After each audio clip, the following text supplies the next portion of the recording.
Bom, finalizando então aqui a última parte da aula de hoje, a gente vê aqui uma representação das tecnologias que a gente viu. Eu não coloquei aqui um sequenciador Sanger, né, de primeira geração, mas a gente vê aqui dois sequenciadores da Illumina, o MySeq, que é uma máquina menor, não é a menor que eles têm várias máquinas agora, desde o iSeq, que é bem pequena, até os Illuminas HiSeq, maiores, que são bem maior que esse ainda em capacidade. Mas vocês têm uma ideia aqui do tamanho. Esse aqui é tipo um pouco maior que uma máquina de PCR, cabe numa bancada. Esse aqui é uma máquina mais pesada. A gente tem aqui o Pacific Biosciences, o PacBio.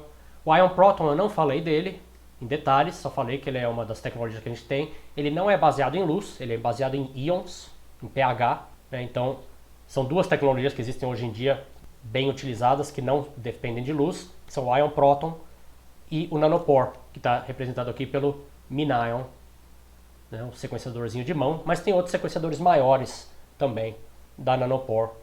O legal do Ion Proton, que eu não falei, é que ele pode usar chips diferentes dentro da máquina. Então se você tem um sequenciamento que precisa de menos sequência, você pode usar um chip menor, que é mais barato.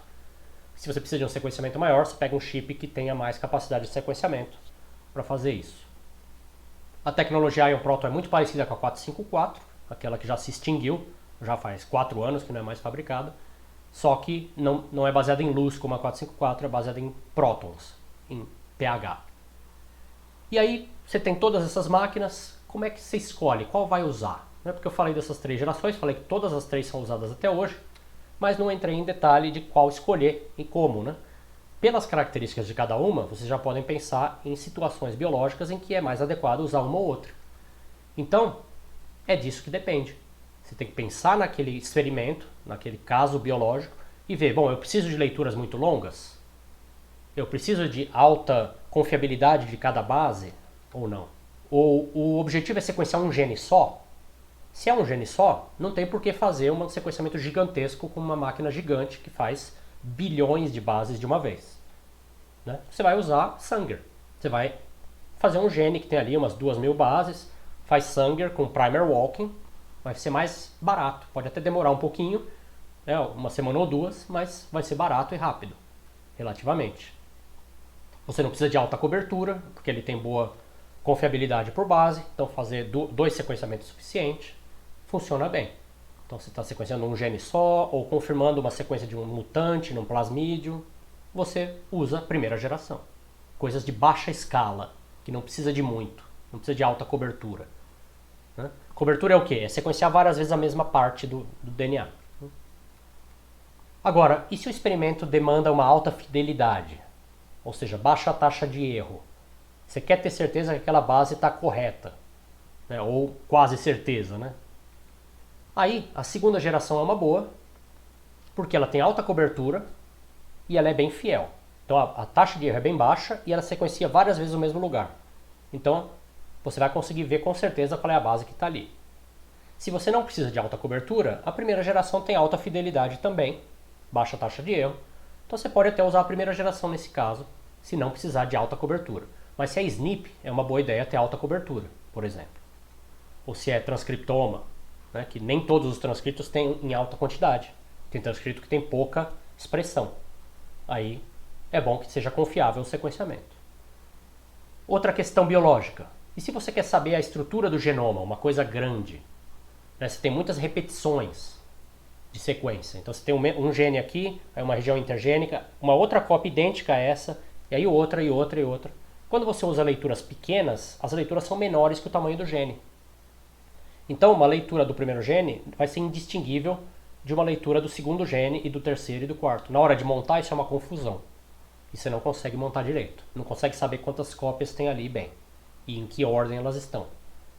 Nesse caso, leituras grandes são boas. Então, se você quer ver a estrutura, seja de um genoma ou de um transcriptoma, a terceira geração é mais indicada. Porque ela gera leituras longas, que não vão ter problema com repetições, com regiões repetitivas de DNA. E se a região repetitiva é maior do que a leitura, que o fragmento que aquela tecnologia de sequenciamento consegue ler, você vai ter problema para montar.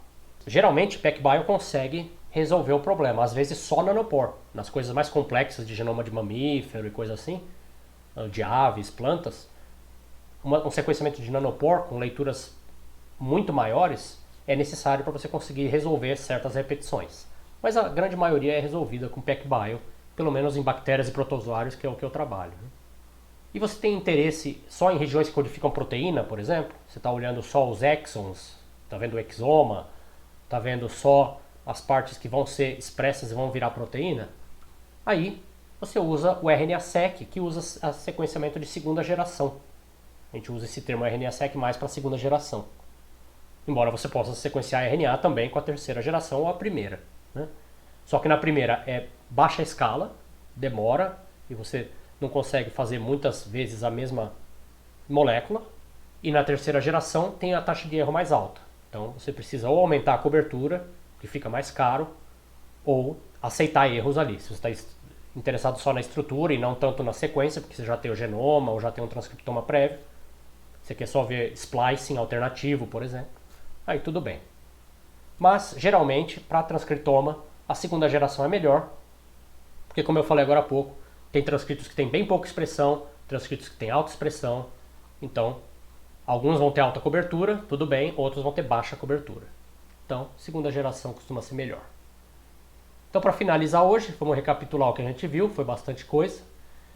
A gente viu que a genômica, como um campo de pesquisa, possibilitou que a gente possa responder, perguntar, né, novas questões e responder essas novas questões. Então, a gente tem novas perspectivas biológicas e novos modos de pensar. Né? Pensamento sistêmico, global, em vez de só olhando uma ou duas moléculas de cada vez, que é o reducionismo. Então, as questões são globais em vez de reducionistas, mas isso não quer dizer que o reducionismo não tenha uso.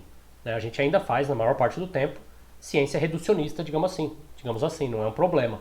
Às vezes é mais adequado você olhar uma ou duas moléculas e ver em detalhes aquilo ali. Tem coisas que não dá, você tem que olhar o sistema como um todo. Então a gente tem as duas ferramentas à disposição aí. A gente viu que o ritmo em que a gente consegue sequenciar genomas tem crescido de maneira exponencial ao longo dos anos. E o custo tem caído também de maneira exponencial, por causa de avanços tecnológicos na química, nanotecnologia, automação, robótica, computação. Tudo isso permite que a gente faça mais sequência em menor espaço por menos dinheiro. A gente sempre tem que começar o sequenciamento por uma região conhecida, principalmente na primeira e segunda gerações, na terceira não. Mas na primeira e na segunda a gente tem que ter um vetor, um adaptador ligado ali no nosso DNA desconhecido para começar o sequenciamento dali, porque a gente usa uma DNA polimerase. No caso do PacBio a gente usa um adaptador também, que é usado para começar esse sequenciamento. No caso do Nanopore não precisa, é simplesmente aquelas flutuações elétricas que vocês viram no vídeo lá. Né? Cada tetrâmero que passa ali, cada conjunto de 4 nucleotídeos vai mudar a eletricidade de um jeito que você lê e sabe mais ou menos qual é a identidade daquelas 4 bases. Não precisa de um primer. O conceito de cobertura é importante para a gente, que significa quantas vezes cada base do genoma foi sequenciada, em média. Então, se eu fizer uma cobertura de 10 vezes para um genoma de 1 milhão de bases, significa que a gente gerou 10 milhões de bases aleatoriamente, porque isso é 10 vezes mais do que o tamanho do genoma. Né? Um genoma de 1 milhão, 10 milhões, cobertura de 10 vezes. Isso é um conceito importante. Mais cobertura geralmente é melhor, porque permite a gente fazer o consenso das leituras para ter mais confiabilidade na sequência final. A gente viu que a primeira geração de sequenciamento é lenta, bem trabalhosa, bem cara, porque é difícil de fazer. As leituras têm 800 a 1000 bases de comprimento, em geral, quando está bom o sequenciamento, e a gente tinha que fazer amplificação, né, do nosso DNA-alvo por clonagem em bactéria, ou por PCR dava para fazer também. Você amplificava um gene ou 2 por PCR e botava para sequenciar. Quando era genoma, tinha que ser clonagem, botar num plasmídio em bactéria. Já a segunda geração se distingue por ser a mais barata das 3, né, por base sequenciada. Ela tem altíssima paralelização, então em vez de sequenciar no máximo 96 sequências de cada vez, a gente faz milhões a bilhões paralelamente. A amplificação é por um tipo de PCR em suporte sólido, uma lâmina de vidro, por exemplo, no caso da Illumina, e as leituras são um pouco mais curtas do que as da primeira geração. Tem de dezenas até centenas de bases hoje em dia. E pontos pareadas são muito usadas na segunda geração. Podiam ser usadas na primeira também, mas como era caro e trabalhoso, não era feito tanto. Na segunda geração, é mais ou menos padrão usar ponta pareada hoje em dia. E por fim, a terceira geração se caracteriza por ter alta paralelização, embora não tanto quanto a segunda geração. O sequenciamento é de molécula não amplificada, a chamada molécula única. Então ela não é amplificada antes de entrar no sequenciador. Ela é sequenciada num suporte sólido também, seja isso um poço com uma polimerase no fundo, no caso do PacBio, ou um poro por onde passa o DNA que está sendo sequenciado, no caso do nanopore. E o grande atrativo da terceira geração é que as sequências são bem longas, né? Cada leitura pode ter dezenas a centenas de milhares ou até a milhões de bases de comprimento. Só que ele é não tão barato quanto a segunda geração por base. Então, segunda geração é o mais barato, terceira geração é um pouco mais caro e a primeira geração é o mais caro de todos. E por fim, tem uma taxa de erro muito mais alta do que as gerações 1 e 2.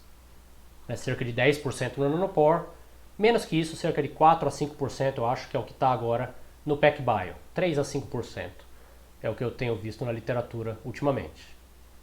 Com o tempo, essas tecnologias vão melhorando. Nanopore já foi 20% de chance de erro. Ou seja, a cada 5 bases uma estava errada.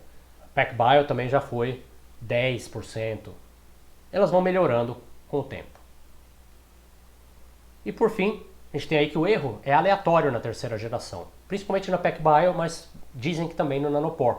Ou seja, você pode repetir muitas vezes o sequenciamento da molécula, aumentar a cobertura, porque como o erro é aleatório, dificilmente ele vai cair no mesmo lugar com alta frequência. Ele vai se espalhar e fazendo um consenso das várias leituras do mesmo lugar, você consegue saber qual é a sequência dali com mais confiabilidade. Então é isso por hoje. A gente tem aí a nossa pilha de dados que a gente gerou com o sequenciamento e agora a gente tem que fazer, montar esse quebra-cabeça, que é o que a gente faz com a montagem do genoma, que vocês vão ver na próxima aula. Então, boa sorte e até lá, e a gente vai conversando aí no plantão de dúvidas e no fórum. Até mais.